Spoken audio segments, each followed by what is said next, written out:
I'm so proud of you, bro. Probably because you decided to do something that a lot of people don't do, and that's start. I just wanted to partner with you and let the world kind of see your brilliance like I see it. You have helped me get through a lot of stuff. I feel the same way. That was a little season of disconnect. Ooh, okay, this feel like it's about to be one of them conversations.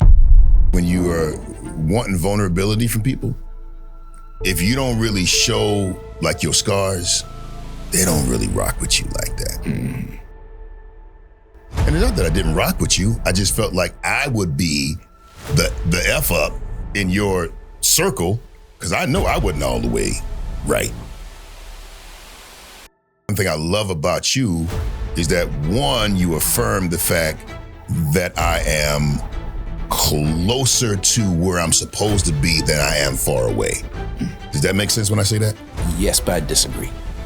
But you said it, so you can't disagree with yourself. What desires have I murdered? Because I didn't want to live with the uncomfortability that I might not get it. And there were choices that I made. You understand what I'm saying to you? Desires that died. They didn't just die, I killed them. I've been really doing a lot of introspection.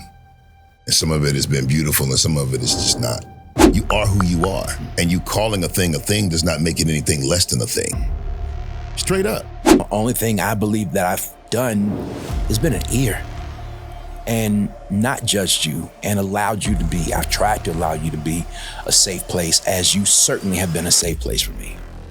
Have we fully embraced the trauma, the pain of how we did church?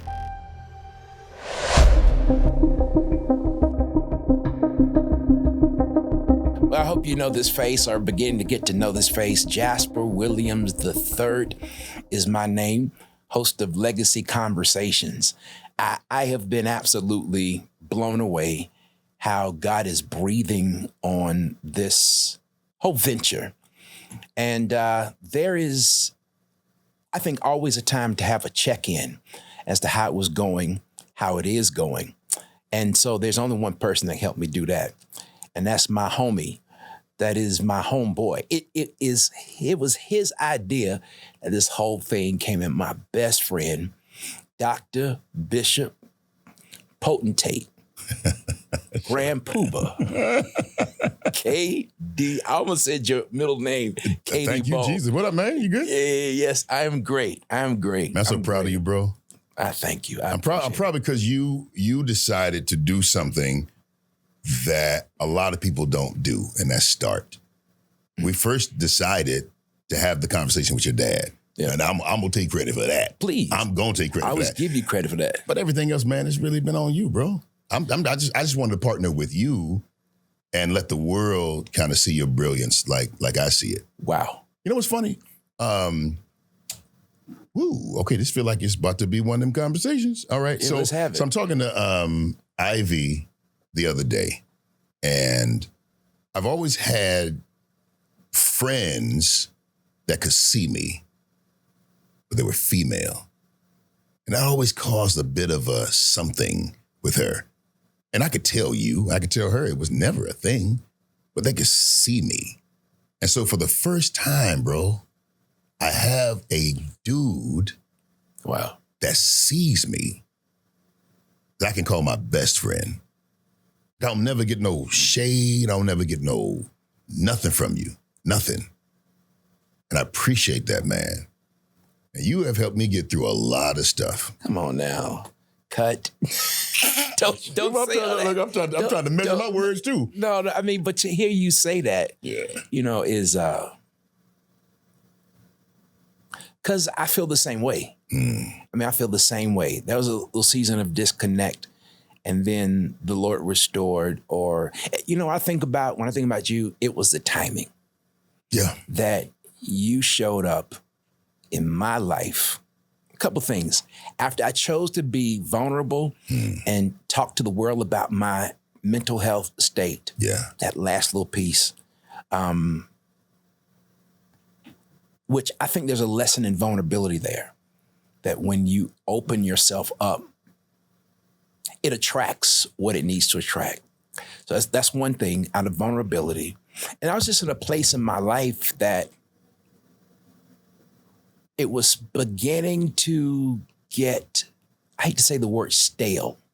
Yes, that's my word. And I don't want Alicia to think that I'm meaning stale in our relationship, but I'm talking about life. You know, when Dad went through a midlife crisis, he went and bought something. I won't say what it is that he bought. Okay. But as I've been in midlife, that I've gotten something came to me, and that was the fellas. Yeah. You know, but it's also you, and I think it's for the same reason. That you see me, that there is no judgment, that there is no shade, that there is no anything. But come on now, we do shade each other occasionally. It's all love, though.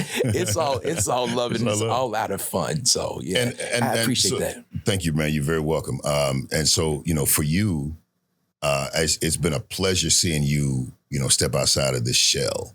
You've been Jasper Williams III, Jasper Williams III, you know how you say it. And I remember telling Derwin, I said, hey, man, I'm kicking it with Jasper tonight. He said, for real? I said, Doc, he different, man. For real? Because you have always put together, always presented well. And I'm going to tell you, man, when you are wanting vulnerability from people, if you don't really show like your scars, they don't really rock with you like that. And it's not that I didn't rock with you. I just felt like I would be the F up in your circle because I know I wasn't all the way right. I know I'd be tizzing and tainting and wise and otherwise, you know, just trying to make my way through this whole thing called life. But one thing I love about you is that, one, you affirm the fact that I am closer to where I'm supposed to be than I am far away. Does that make sense when I say that? Yes, but I disagree.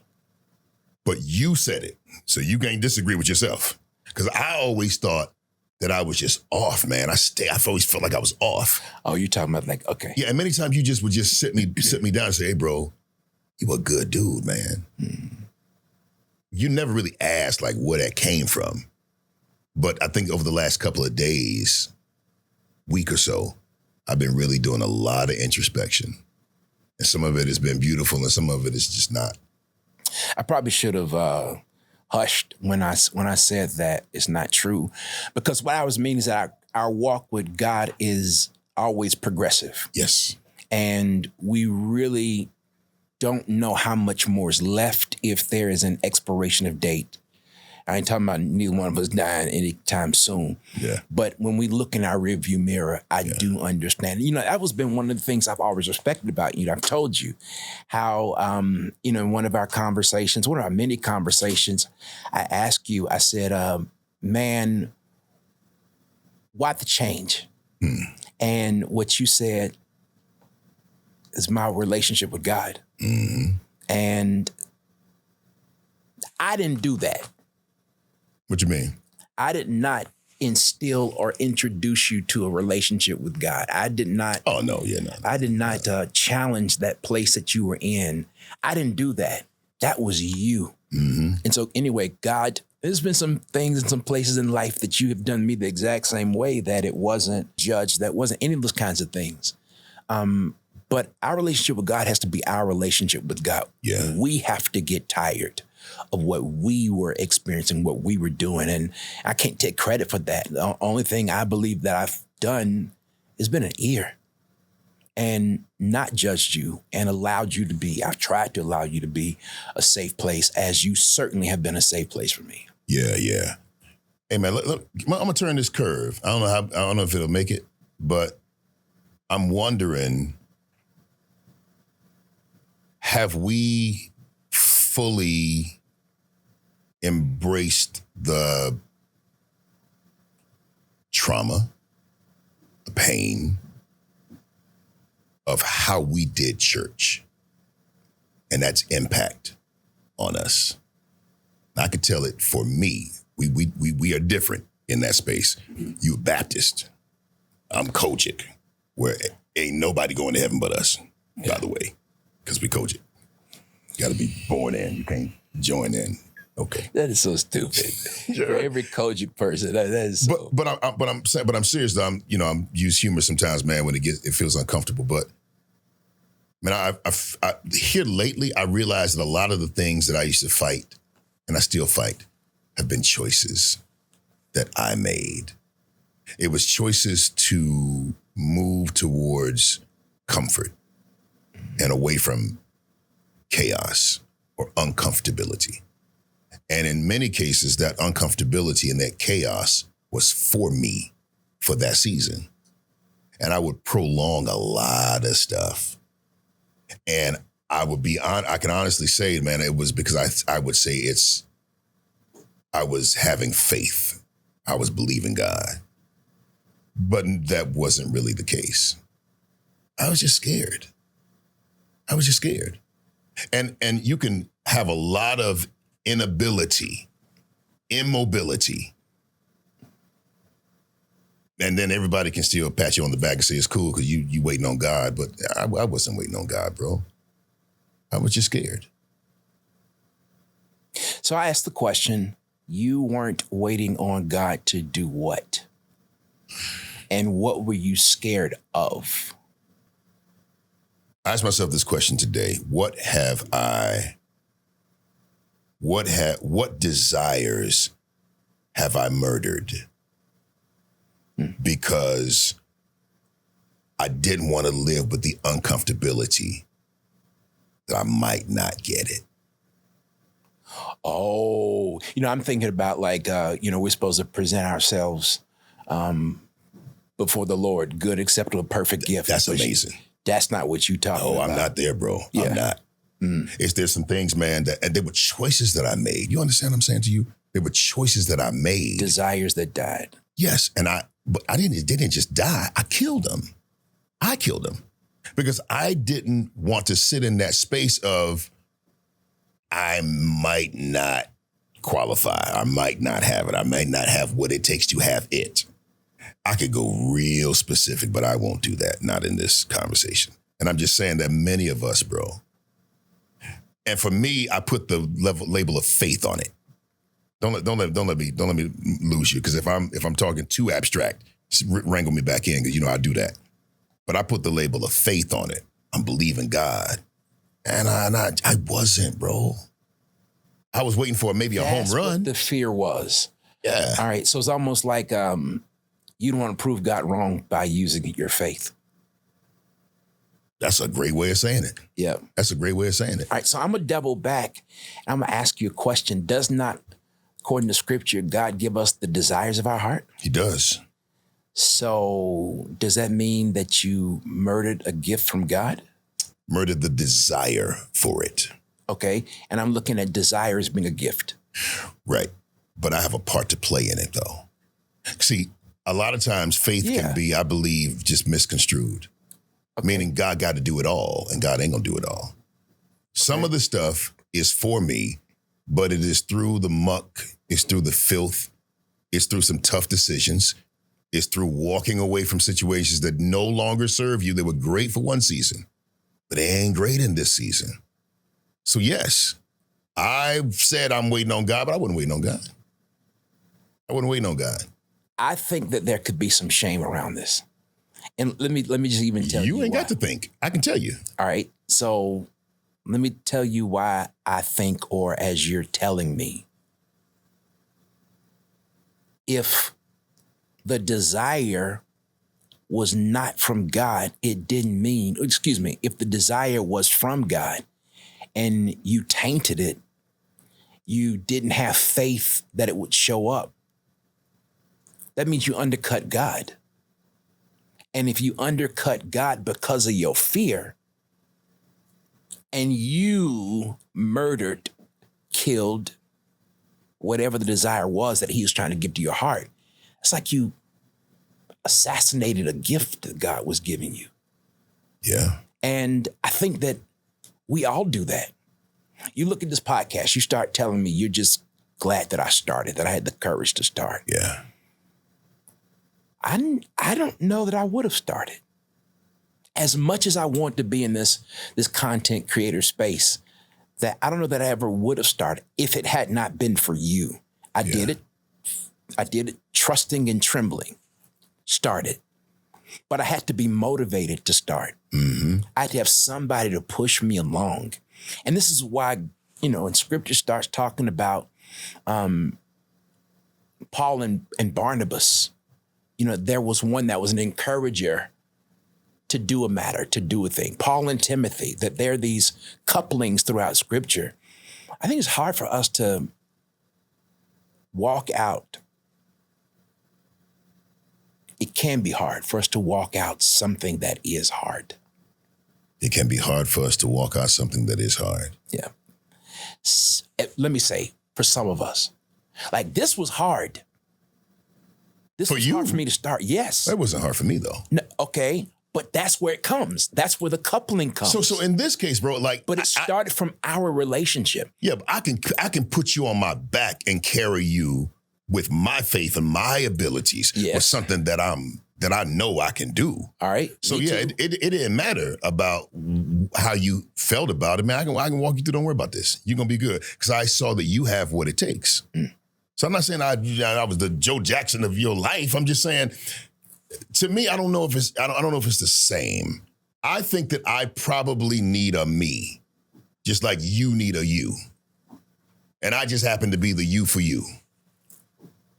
Now, I kind of don't know how to take that. Are you saying that you needed that in the context of your business? My business, my relationship, everything, so bro. You don't have a you. I got a me now. Okay. You understand what I'm saying? I got a me now. You have a you now in all areas? Well, not all areas. Okay. But the ones that matter the most. Yep. The ones that matter the most. That's what I'm saying. I think we're saying the same thing. Probably so. You're heads and I'm tails. That there was a fulfillment that happened. I don't know if I should say no diddy there. But yeah. But I'm supposed to say somebody got to say something because I'm uncomfortable. Yeah, I'm very uncomfortable. All right, let me use a synonym. But there was something that you feel. There was a space that you filled in me as well. Yeah. And I'll tell you what was different. One of the things that was different this time around with you and I was that you thought I would judge you. Yeah. And now you don't think that I would. Nah, I know you won't. But I used to think you were judging me. Really? Yes. So being on radio with you, some of the other areas in life that there were some misconceptions that I had that I was imposing on myself. Yeah. I think that that held me back. It's so much to say it's one thing. So it was God's timing. It was the podcast to be birthed. It was where you were going, where you are going in your own business. Yeah. It was your determination to get with God the way that I think there's so many areas. And I think that the more, at least I parsed them out, I think the more muddy the water could become. How did you feel judged? Like how did you feel I would judge you? I didn't feel like, let me see, how can I say this? Because I can tell you this, I can help a little bit, and I can say that you didn't get 100% of me. You didn't get the fullness of me. You got a version of me that I thought would be acceptable, but you didn't get the version of me that is just, like I am, like you know now. All right. I didn't think you could handle that. So I am green. You said you wanted to know what version of me that I think you would judge. Okay. I still think that I'm green. And I think that I'm green. And I think that I have this naivete about myself, but it was how I grew up. I think that I was sheltered in so many regards, in so many ways. And I think that some of the real life happenings and circumstances I was protected from. Yeah. And so I don't know how to fight. I didn't grow up throwing hands. In the neighborhood, this, that, and the other. I got you. Yeah, so there was a green side of me. Yeah. Down here, I'm looking this manly man in you, the certified man, that here you are, and I'm green. I get it. I can maybe in face be a Tonto to a Long Ranger. I get it. Or a Long Ranger to Tonto, whatever. I look at the concept there. But behind the scenes and off of camera and in private relationship, I think there was a lot of stuff I didn't talk to you about because I felt that I would be judged. That I'm trying to keep it 100. I get it. Trying to keep it. Trust me, I get it. Okay. Yeah, I get it. I didn't even, bro. I never saw that as that was a blind spot. The way you explained it. Now we talked about this before. I was about to say we talked about this. But the off fact air. that you explained this the way you did, I never even saw it like that, bro. Do you still see it now? I see it from your perspective. No, like as we walk through life together. Yeah, I mean, you green in a lot of areas. you green, but I feel judged. but to me, it's funny. It's cute as manly as I can say that. But I don't know. I embrace my greenery. I still embrace it, and I think it has kept me from a lot, and I think that it has also preserved me from much. Bro, listen, I appreciate it because for one. You know, with you being raised the way you were raised, with the juggernaut of a father that you had in room spaces and places that I didn't, I would never had that kind of, exposure. There are ways that I am green with you, and you never judge me, especially in the space of spirituality and warfare and everything, man. You different, bro. You're different. And I feel like both of us, when we combine and we get out of our own way. That thing just settled for me. Yep. Yeah, but think about that, man. How many brothers is like that, though? How many people are like that with people that they really could learn from? They could really grow with. And I've learned from you. I mean, let's be clear. Oh, we can go back and forth all day long about who taught who what. But I'm learning every day. But I'm telling you, Jasper, it's the touch, man. Like your touch is one that is along the lines of, hey, man, I know what it's like. Even if you don't know what it's like specifically. But it's like, I know what it's like to be in a space where I don't know or I don't have and I want or desire or pain or whatever. And you get it. Even when you pray, man, it's like even when you challenge it and how you love your wife, when you go into a room, this is the green part I be talking about. You ready? Because I'm going to go I'm there. ready. All right, ready. Good. So this is the green part. You go into a room, you with all of your isness walk in. I, who don't miss nothing, I'm watching everybody in that room. Yeah. Look at the light that just walked in. I see the admiration on the ladies' faces. I see the respect on the guys' faces. And some of them, they don't even know who you are, bro. And so when I watch it, and I would say, you don't see that? You don't notice that? What? What do you mean? What? That! Ninja! That! You don't see that? No. And I think it's powerful. I think it's powerful. Do you think Jesus felt the same way? I don't. I think that Jesus knew every time he showed up that people recognized that he was something different. I do. And I think that what you're saying could be manipulative. Thank you for that. Yeah. Because I was going to go there next. And I don't want to be manipulative. Brother. And maybe that's why I do have certain blinders on that were complemented by how I was raised or I wasn't raised. Hey, bro, 2 + 2 is always 4. I don't care who hates the number 4. A fact is a fact. This thing we don't grade life on a curve. You are who you are. And you calling a thing does not make it anything less than a thing. Straight up.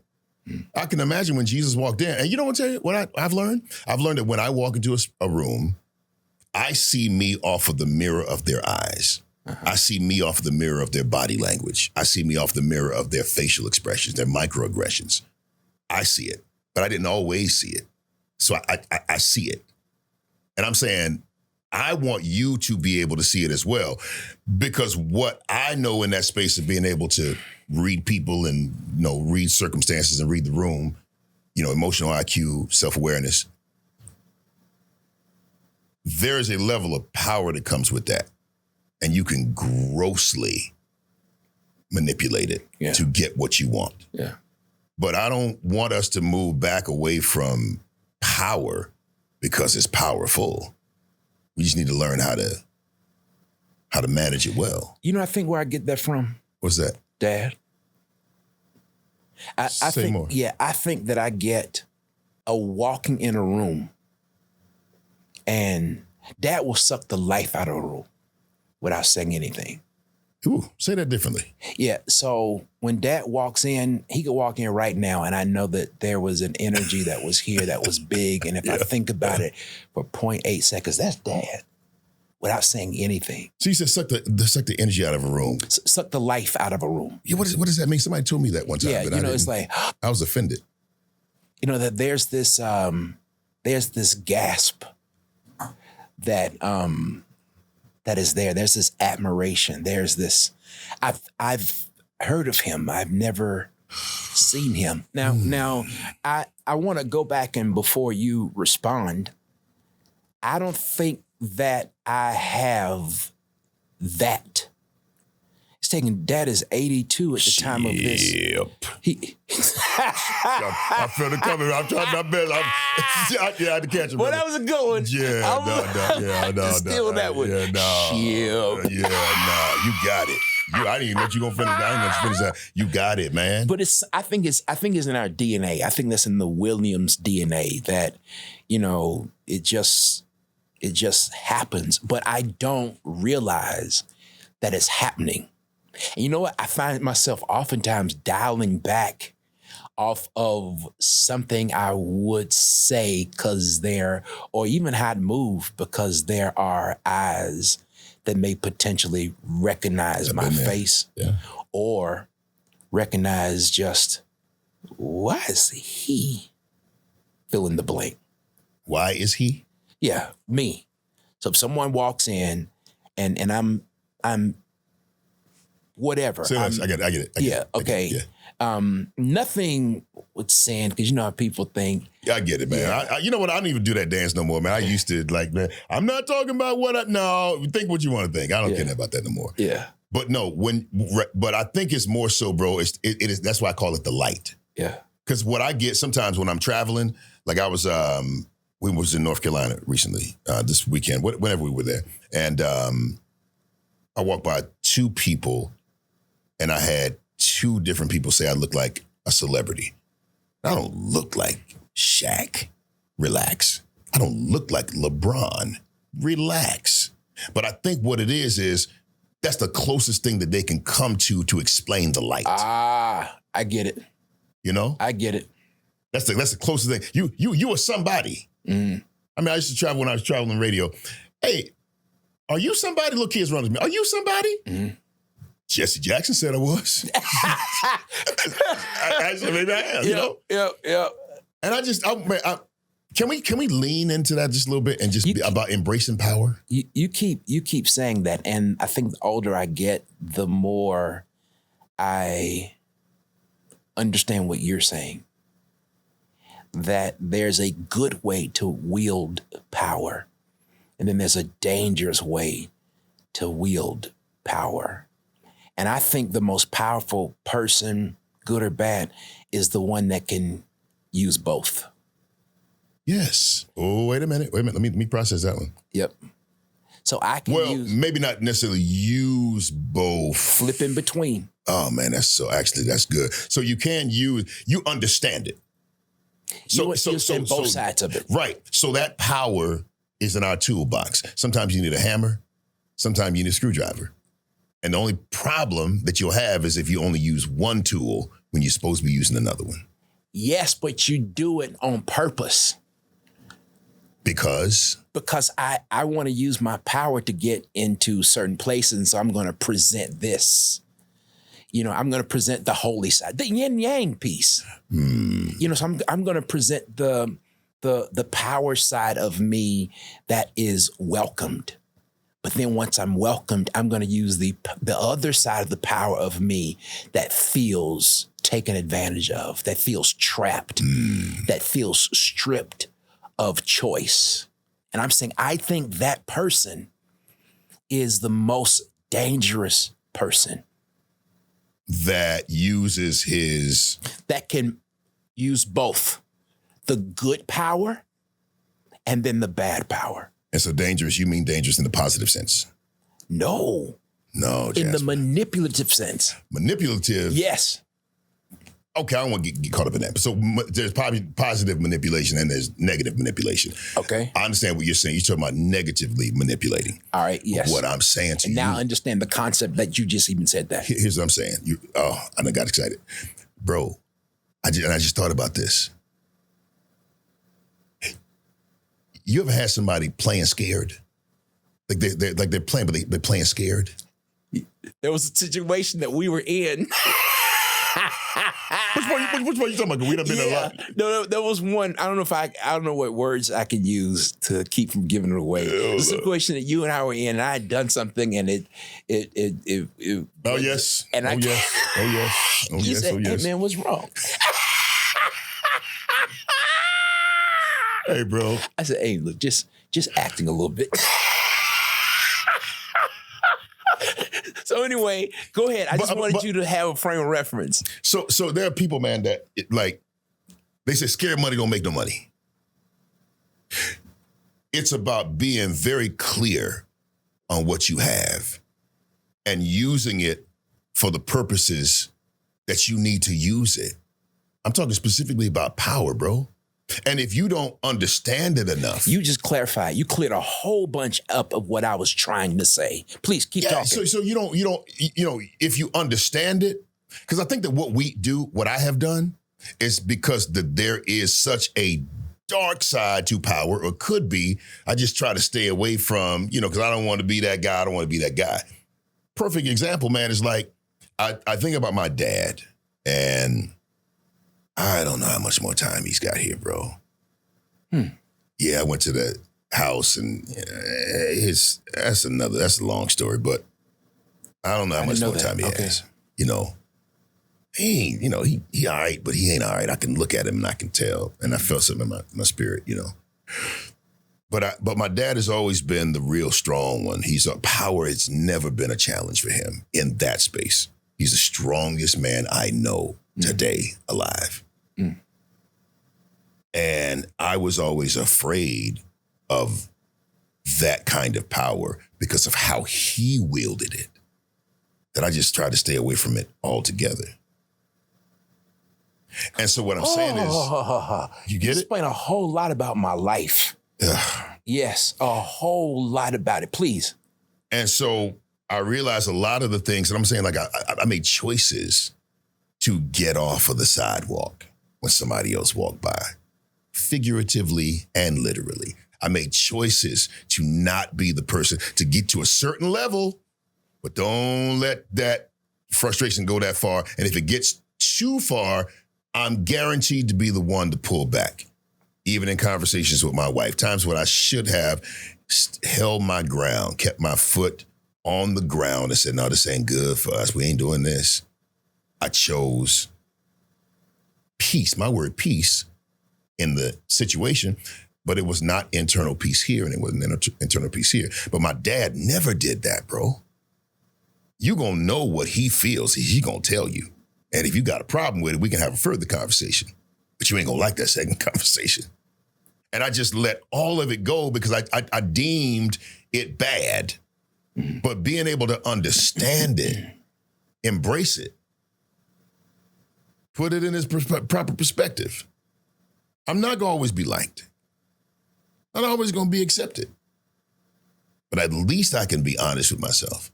And I don't need to be living in no small box because you got a problem with me living in a big one. So you always learned the word of holding frame. Yeah. Would your father hold frame? 100%. All right. So Not always the best way. that was my next question. Not always the best way. Could you ever see the humility in your dad? My dad had a very, very kind heart. He says he would get triggered. And when he got triggered, I think that's when I learned about how to people please. Because I could see it and I just know how to bob and weave and get out the way. Step off the sidewalk. Yeah, I don't want to get caught up in that. Hey, man, I know what to say to not have you, But no, my dad has a really, really good heart. And it's just sometimes if you don't handle him right, you can get a side of him that, it's going to leave a lasting mark. Shoot. Oh, yeah. Is that generation? Because I call him, here come Jet W. Oh, your dad. Oh, yes. Yes. Dad is, and he gets this look on his face. Yeah. And you got to be careful. If you don't know him, you keep dancing in the wrong direction. But if you know him, shoot, kind of like your father. Dude, I'm sitting here saying we are more alike than we are different in this situation. Because I remember you used to talk about that, how I knew what to say when he do that. So when they came here the last time, me, I'm all gregarious. Hey, what's going on? I was praying. I was praying. Hey, come here, bring it in. Bring it in. Give me some. All right. Give me some. All right. Okay. Well, all right. I was like, please, KD, leave him alone. But he was cool afterward. He was cool at the end. He was cool at the end. Yeah. I want us to not be afraid of authentic power, bro. I think there's so much good and that we can learn from both of our fathers that can be redeemed. Say it a different way, but I think I'm tracking. So you said the second conversation, you're not going to like it. No, you don't like that. All right. Would it be a conversation that Jesus could be in? I mean, he's everywhere. I'm saying would he be in that conversation and call the flag on the play? Yeah, Jesus can call a flag on the play. Yeah. All right. So I think that holding frame, a masculine frame, but a godly frame. Do you know that's why God judged Adam? Because he let Eve take him out of his masculine frame. She ate of the fruit first. And then she says, okay, I'm going to give it to you. Now you eat some. And so Eve got him out of his masculine frame. I see you processing. I don't know if you have another question. No. This is good. Yep. And so here's my question. With you said your wife, okay? You said some of your choices and decision. Yeah. Has she been able to, let me pause. Because if I had been Adam, if that was the only way I could be with my wife, I probably would have stepped out of frame. Because I would not want her to be outside the garden and I'd be inside the garden for probably some selfish, physical, erotic, sexual, okay, all right, desirable. Okay. But I think, man, I think you put a bow on what I've been saying. There's so many ways, man. It's like for comfort, we choose to do something that is not best. Because to take this uncomfortable route, no, we're not doing that. You know what God said. Come on. Are you tripping? She may not have even been put out of the garden. Because the truth is, the eyes didn't open until he bit. Yep. Her eyes were still, Yep. But if he had held frame, but it is so uncomfortable to say no when everybody else that you love and is close to you is saying yes. It's tough because it's lonely. All right. So you have ministry. You have a ministry, and your ministry is non-traditional. You're called to men. You have this certified man program. Yeah. That I think more men need to go through because it's about building a community of men that can have conversations like this, but that would not be so edited if a camera was present. Certified man, your voice is known over these United States. Nobody has a voice like you. It's a ministry. You do so much work for other ministries and pastors. Your ministry was even on the only FM radio station, gospel radio station in Atlanta. You have this ministry. I used to say, Bo, you come to preach every day because this microphone is touched. So, and I could keep going on and on about your ministry. Does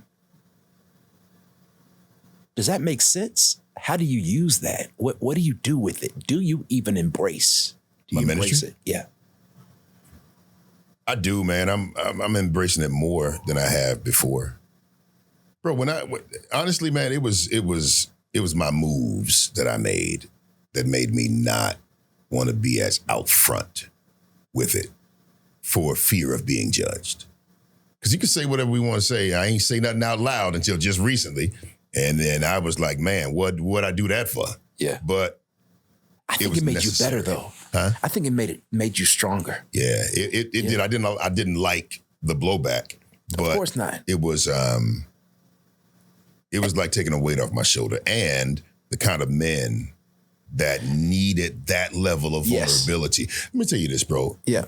But I need to ask you, can you couch it, parameters, just so that people would understand what you're talking about? I know I'm going to ask you to tell the story, but I think it would make a little bit more sense. Here I am being you. I'm learning from the best. Am I talking to me? What's going on here? So I, married, and had a child outside of my marriage while I was still married. I didn't leave. I stayed out of guilt, out of shame. Had 2 children. Then I left. And married the one that I had the child with initially. It was tough because a lot of that was just, again, choices that I made for comfort. It was choices I made for comfort. All across the board, brother. Not being able to just get the kids and have them come over because I knew she was going to be on one. That was a choice. And I blamed her for a lot of my choices. I'll say that again. I'm going to bring that one in. I see it. I blamed her for a lot of my choices. What you didn't allow, what you didn't let me do. No, all of those are misnomers. You can't not allow me to do something. You can't not let me do something. It just was tough to do it without your buy-in, but it was still possible. And it still should have been probable, should have happened. But because I chose comfort, I was like, nah, I'm just going. And so those are the things, brother, that I'm on right now. That as I'm walking into this new space of power, it's about understanding what that genuinely and truly means for me moving forward. Sometimes, man, you don't need to be laughing at everything that ain't funny for the sake of peace. Sometimes that's your sidewalk. You don't have to get off your sidewalk because somebody else is going to be comfortable. And that's what being a man, or authentic man, is about, especially if it's the right thing to do.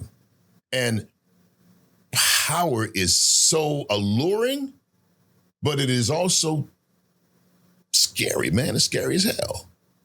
Because what you going to do with it? That's the part I was talking about. Because I thought about my dad. My dad, I always said, the thing that made me the thing that I always pulled back, because I never wanted to I didn't know if I could pull back if I ever expressed myself in that way. And I don't think I'm ever going to express it like him. But whenever I would get towards that place where I need to ding, ding, ding, he'd pop up as a way of measurement. Yep. And I didn't think I would be able to pull up. And so I never tapped into it. Have you ever not pulled up? Yeah. What did it create? I didn't do very well. I didn't do very well. What was the outcropping? After the bomb dropped, what would have been on the news? Oh, Lord, I'm not going to put that on this. No, it wouldn't have been good, though. Yeah. It wouldn't have been good. Yeah. Has it happened more than once? Let me be clear. My dad has never put his hands on my mother. Ever. Mm-hmm. Ever. So let me say that. And neither have I put my hands on my wife. So it's not that. It's that he will scorch the earth. And I've scorched the earth before. It was not good. So at this point, I don't give a single nothing. And I don't care about you. Man, I was him. Yep. You crying now. So you wasn't crying earlier when I was saying, leave me alone and stop doing it. So no. Here, my jerk, throw napkin at you. Here, wipe your face. We gonna talk for a minute. No, you wanted the monster. He's here, baby. No. He's here. Rise and shine. Yeah, I was bad, man. But that's my dad, man. My dad, when he get mad, he can't even breathe. Ellen, I'm so mad I can't even breathe because he wouldn't allow himself to breathe. Yep. So, but I don't like that. Ask me a question. Ask me a question about my mother, and ask me a question about my father. Who? Bet you didn't see that coming. No, I'm with it. I love it too.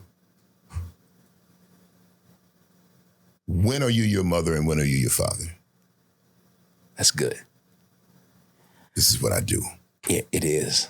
When am my mother? Like, when am I acting like my mother? Well, in your mind, acting like, being like. So I'm a jokester. Okay. I'm a jokester. I'll pick at people, probably to my fault. And my mother was she always gonna do something. She's a troublemaker.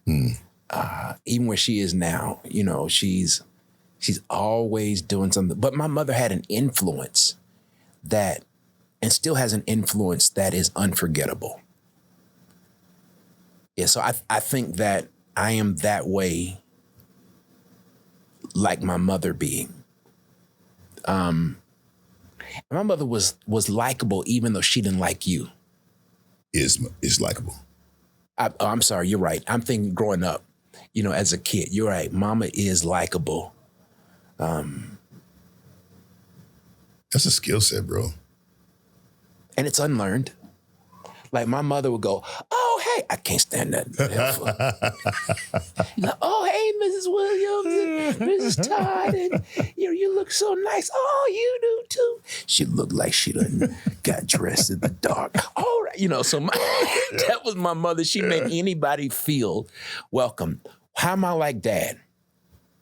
I just don't put up with babe. Okay. And you do not BS Dad. And that's me. I can smell it. Who do you like being like the most?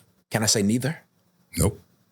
It's categories. I got more, but that's cool. Okay, so when it comes down to influences, Dad. I love it. Yep. When it comes down to likability, it's my mother. Did your mom dance a lot? You mean like around issues just or dance, like shake her body? Just dance and shake your body, yeah. No, my mother was not a dancer. Really? Yeah. Where'd you get all that dancing from then? Not Dad. Dad came up. Dad, he came to preach since he was 6. He came up, he wanted to fit in so bad until he came up with a dance called the back scratch. No. How'd it go? Well, you dance like this. Wait a minute, you mean?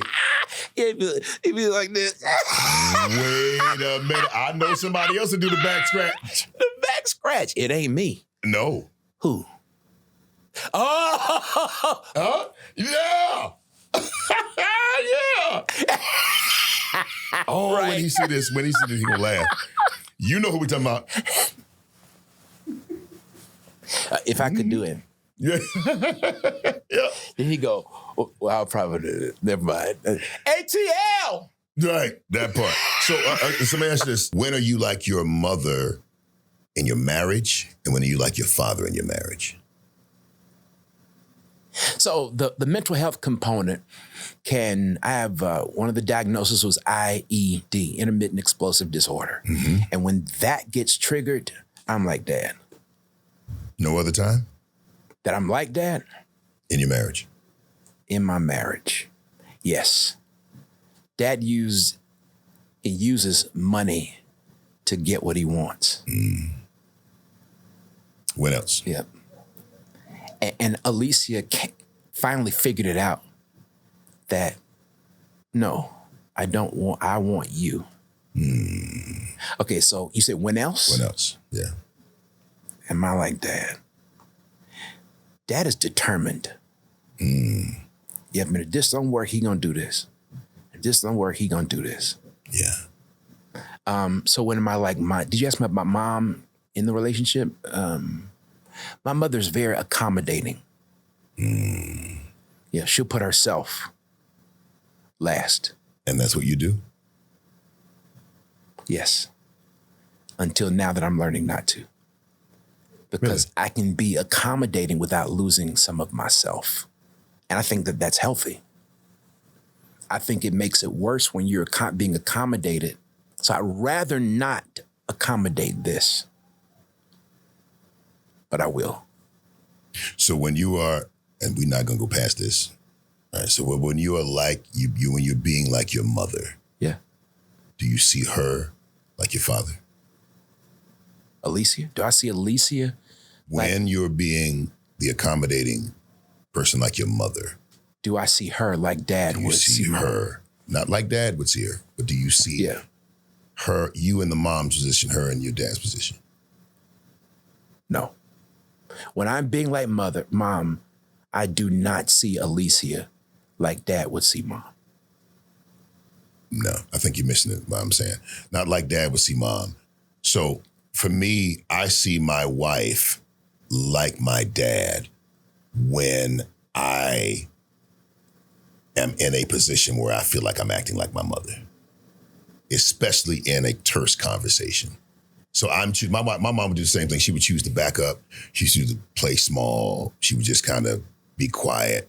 And so when my wife is being that person that ain't getting off the sidewalk, me calling it for the sake of peace, I'm pulling back, but I'm actually being like my mom, like I saw my mom do. And because I'm acting like a female and she's acting like a male in those cases before I really got a breakthrough in that area, it was tough for me, bro. It was tough. I'm gonna leave with you because I understand what you're saying, but to me to think through, that's a difficult question. It's a mazy question. You know, you kind of gotta live in different spaces and around a certain example. I'll be here all week. Are you being serious? I'm dead serious. You know, I'm going where I'm going. So you being serious for me to answer this question? Not right now on the podcast. Right. It's something to think about because, you know, when it hits me, you know, I'm going to ask you. But we're going to come back to it. Knowing you, we're going to come back to it. Yes, you will. I'll be with a pencil paper. Like, if then that is greater than. Yeah, well, hey, sometimes it's convoluted. But they gave us the 5 minutes probably about 10 minutes ago. So it's your podcast, man. You close it out how you want. Why do you believe in me? Why do I believe in you? I am 53 years old. I've never, in my 53 years of living, met someone with a more genuine heart, with a more passion for life,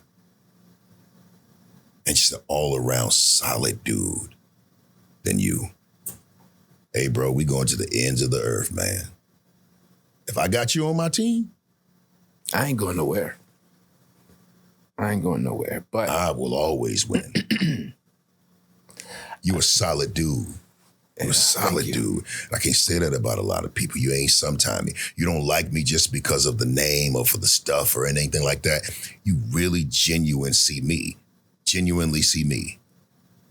Times in which, I'm in the seat cushions trying to figure out how I'm gonna put a little gas in the car. You ain't changed, you ain't buckle, you ain't do nothing. I never saw that look in your eye of like disrespect or nothing. You have stood the test of time, bro. You my nigga. I don't know. All right. Thank y'all for watching. And I feel a lump coming to my throat. Yeah, man. I probably should not have asked that question. Yeah. But I know I got a true answer. And actually, I needed that. Yeah. I needed that. That puts wind in my sail. I hope you got something. This is a very unconventional way of having a legacy conversation. But I hope you see some principle in it all. For example, I'm building a legacy that reflects some of the good stuff and bad stuff about my parents. But I'm also building a legacy that helps me be able to have a filter to know the parts that I want to be a part of my legacy. That's the principle. That's what I hope. You got to this point, that's what I hope that you would listen for. I hope as you're building your own legacy that you see you can't do it by yourself. That God has to assign people to you to be a part of your legacy. And that even his assignments, there's no guarantee that they will be in your life the entire time. Like KD and I. There was a time in which we rocked hard with each other. There was a time that just whatever reason, we weren't there for each other, but then there was a time when God brought us back. I can't build the legacy. He becomes a part of my legacy. Who will be a part of yours? So many other parts of the conversation that we've just had. I know the Lord spoke to you, but I hope you give it enough time, I hope you make yourself available enough to hear what God thinks about you as you're building your own legacy. Till the next time, Jasper III, signing off.